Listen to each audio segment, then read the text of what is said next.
Snowbird became a hit. That was it. But I missed a lot because of that. Are you taping this?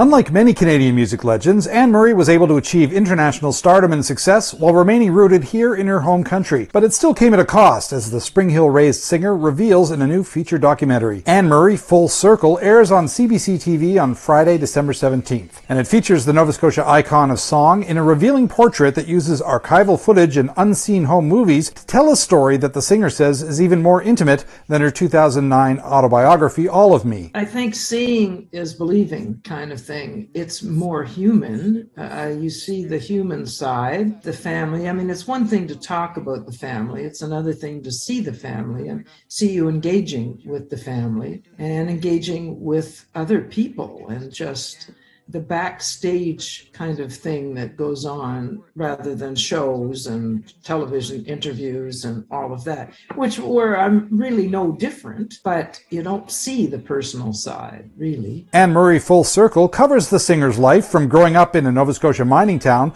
to her early fame with Sing Along Jubilee and the breakout hit Snowbird, through decades of success on the charts and on the road. It's a touching journey, revisiting so many moments from her career, and an unprecedented series of accomplishments for a Canadian artist. But the film doesn't shy away from recalling losses and regrets, as well as the gold and platinum records, like the death of her faithful manager Leonard Rambo, or the breakup of her marriage to musician and mentor Bill Langstreth, who passed away in 2013. It was painful because so much of that personal stuff you had to bury. So much of the saying goodbye to the family and going on the road for 2 weeks or 3 weeks or whatever it was painful. And so when you revisit that, those feelings all come flooding back. Full Circle also details how Murray frequently had to stand up for what her instincts told her to do in a male-dominated music industry, and how her motto to strike while the iron is hot brought her great success while also putting a strain on her family and her desire to have a normal life when not in the spotlight. I just got caught up on this treadmill thing, and I kept telling myself, for instance, when Bill and I decided to have children, I kept telling myself, yes, we can do this. I know we can do this. But I was naive because it's hard to do both. It's really, really hard. And I know that mothers who go to work in the morning and come back at night, it's hard for them, but at least they see their kids. I didn't see mine for weeks on end. It was horrible. Murray officially called it a day in 2008, saying farewell to the concert stage and recording studio after 40 years as a performer.